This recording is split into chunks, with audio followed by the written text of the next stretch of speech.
So, you want to be a tour pro? Let's see what it actually takes.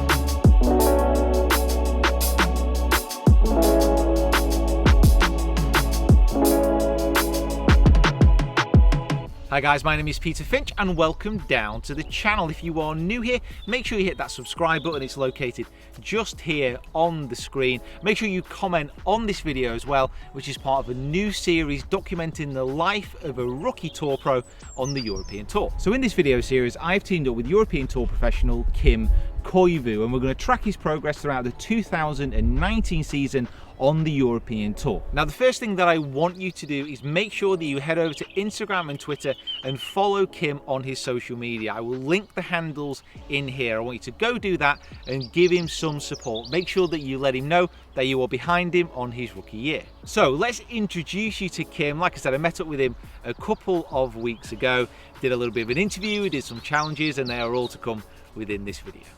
And we are joined here by Kim. Kim, thank you so much for actually agreeing to do this, mate. Really appreciate it. And like I said, the whole concept of this is to basically track your progress throughout this year to see what your first year on the European Tour is actually going to be like. But just talk to me a little bit about kind of your past. So what actually brought you to this point? So it was Challenge Tour last year, wasn't it, that you played? Yeah, that's it. Yeah. And how many wins was it on Challenge Tour? 3 wins, yeah. Just the 3?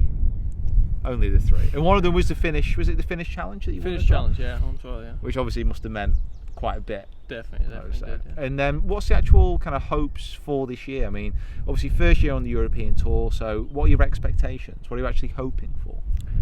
Just trying to learn a lot. Okay. This year. Obviously I have some goals for the year to finish Please share. top 80 in the rankings. That would be good to get into the first final event or the at the end of the year.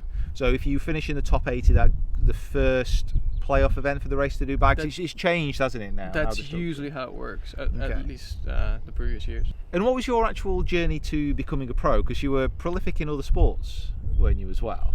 I did play a lot of different sports, yeah, when I was young. I picked up golf when I was 16. 16? Which is quite late for a tour pro, really. It is quite late. Some guys have done it pretty good. Nick Faldo started when he was 15. So what other sports were you playing beforehand? Football, ice hockey, all of them. All of them, yeah. All of them. Yeah. just basically any sport. So you're one of those people. Except swimming. Except swimming. Terrible swimmer, yeah. Ah. Terrible. Okay. Well, we definitely have that in common. So we're going to head out onto the course here at Tilney Park, have a few challenges, but then also have a very quick Q&A back at TaylorMade HQ as well. Okay. Longest drive.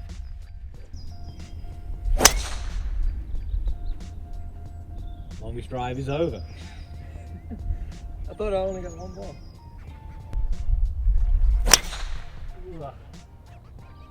Get a bounce.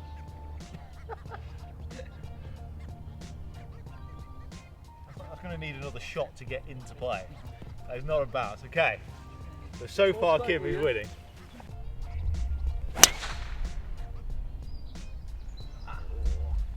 Right semi-bowl. Well, they're consistent. Just a little bit too much release, eh? So I'm saving myself for the last shot, you see. Yeah. It's called luring him into a false sense of security. Although he does feel very secure right now, and he should be. Oh wow, okay. That's a good one. Oh, right, okay, so all I want is just one on the fairway. It's all good. Remember all those 6 fairways you've hit in your life. For God's sake, seriously. Now, honestly, that would have been long though. Honestly, they are next to each other, 30 yards left. Where's the fairway on this one, by the way? Yeah, there's 1. There's 2. And I'm presuming they're all going to be around, the third one's around here somewhere. So Kim, I still think you would have beat me, mate. Just. Just. We got it as well. And Joe's found the third one. Well, hey, I think, was it longest drive or most consistent? I can't remember what we decided on. So I personally think it was more about consistency, and it didn't really matter where they were landed. So I'm going to stick to that. Kim being boring in the fairway. Boring, Kim. No one wants to see it. So, when did you turn pro? 2017. 7 multiplied by 8. 56. Is that right? Career highlight so far? Getting through Q school and getting the Challenge Tour card. Lowest score so far on tour? On Challenge Tour 62, I believe. One food to eat for the rest of your life. What's it going to be?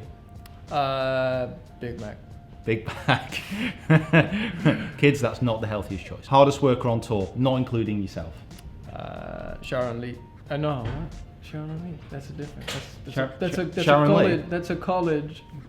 Sharon, congratulations no. though. That's a different person. Hao Tong Lee. Hao Tong Lee, another friend of the channel. Best player you've played with? Say Rafa. Why? Best ball striker. So your house is on fire, you've got one club to save. What's it going to be? Putter. Golfing hero?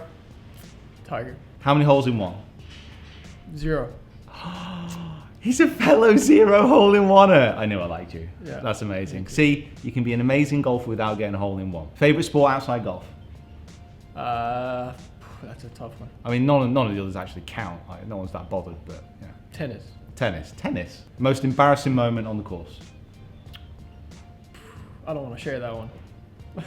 I'll get it out of him. So if you wanted to get on tour, what are the routes that you could take? Now the first one is if you're an elite amateur and you've made a name for yourself within that space, you can get some sponsors exemptions. And if you are just like an exceptional player, if you think of how Jordan Spieth did it on the PGA Tour, for example, he managed to get enough money and enough points behind him in his sponsors exemptions that he could get his full card. Now for most pro golfers, this isn't an option unless you are that exceptional talent. So the second option is to play yourself up through the tours. Now in Europe, it usually takes the form of going on the Euro Pro Tour, then getting onto the Challenge Tour, and then from the Challenge Tour, getting onto the European Tour. Now you have to obviously finish high up in the rankings to secure your card for the next tour the following season. This is obviously very difficult to do, and it takes a little bit longer because it's over the course of a full season. You're also playing against some of the very best players who have not quite made it onto the tour yet. Now the third option is to go through tour qualifying school,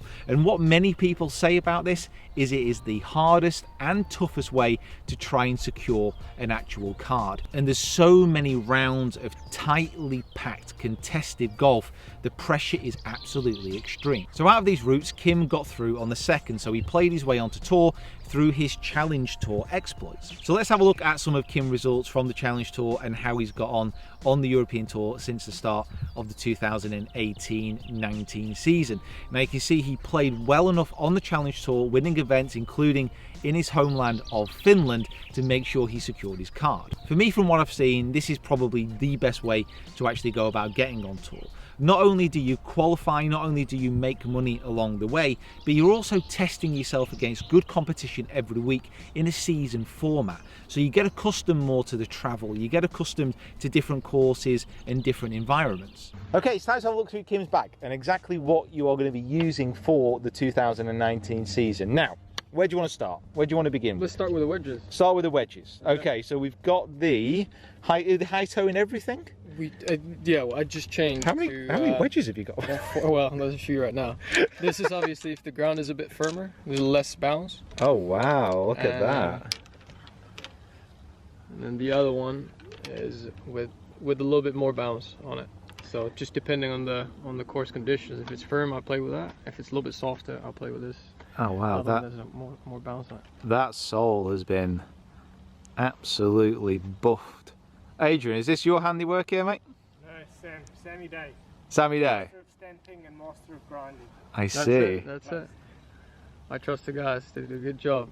So yeah, he won't be using all these wedges at the same time. You won't be, will you, Kim? You'll play by the rules. Yeah, I'll try. You're not gonna take an unfair advantage onwards here. Wonderful. So onto the irons, and I see you've gone pretty much blades up to the 6 iron. Yeah, that's it. So we've got the P730s. And how are these spec'd out for you? Are these kind of flat, upright shafts? What are we going on with? I'm pretty sure they're one flat. Adrian would know better than me. I believe they're one flat. I just switched these just beginning of this year. KBS Tour 130X. I've got to be honest, that is not a shaft that I'm familiar with. Do you think you could have got anything stiffer in there? I think it launches a little bit higher than some of the other shafts. I was going to say, is that what you kind of want a little bit more in your game? It's just a good combination with the ball. I play with just a normal TP5 ball. Right, okay. It's just a good combination. So a little bit more. Gives me the right kind of spin and drag that I want. Perfect, okay. So that's up until the 6 iron. Yeah. And then as you get up onto the 5, the P750. Oh, very, very nice. They are looking. And how long have you been actually using these for? Is this just this season? Yeah, just for this season, yeah. Oh, and the 4 iron changed into a P760. Yeah. Crikey, Kim, you're keeping me busy here. So these are the P760s. So these are the ones with basically the slightly hollow-headed construction with the speed fan. Yeah. And what was the thinking? Can I switch into a 4 in this? Is this just based on numbers or higher flight? So because the next club obviously is going to be a 2 iron, so I need the 4 iron to go fairly long. So would you the not? gapping is better with this 4 iron than the other one. That goes a little bit higher and longer. Right. Okay. So The Gapper that's a Low. beautiful weapon, yeah. A beautiful weapon. Yeah. What degrees you got this one in? I believe it says 17. Where is it? but I'm I'm not sure. looking. Oh, 17 degrees. There you are. Yeah. So 17 degree with the 2. And is this kind of consistent at the top of the bag, or do you switch this around with the fairway wood, or? I switched that with the 5 wood. With the But 5 I mostly wood. play with the 5 wood in the bag. That comes out when the conditions are firm.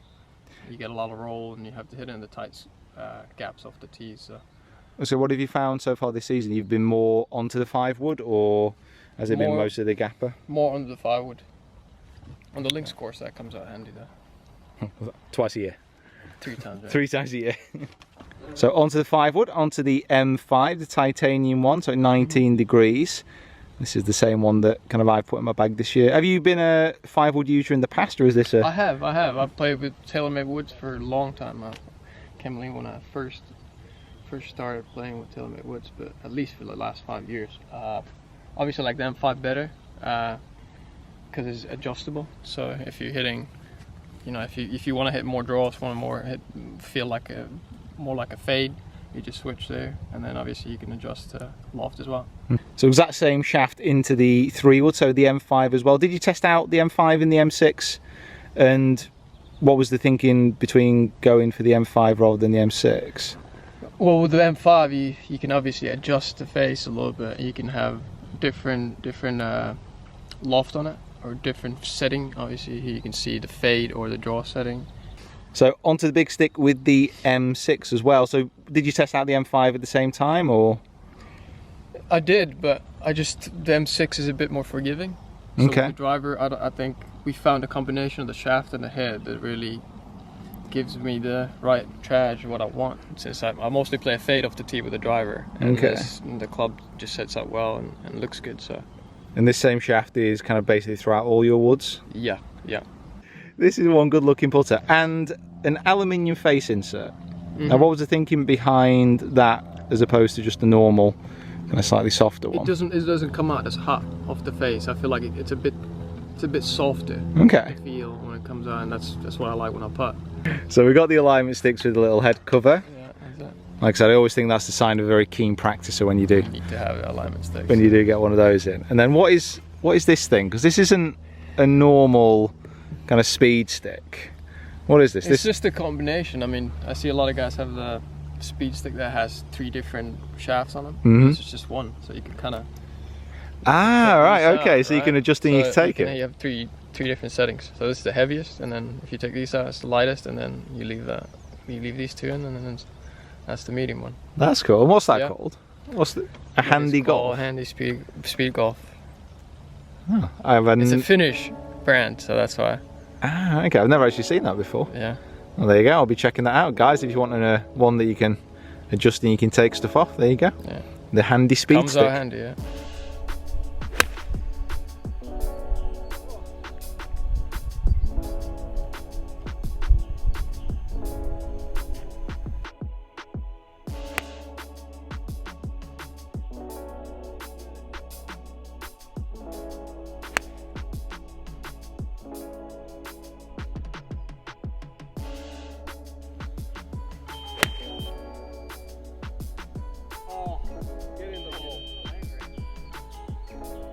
Oh, that must be close. Wow. That must be close.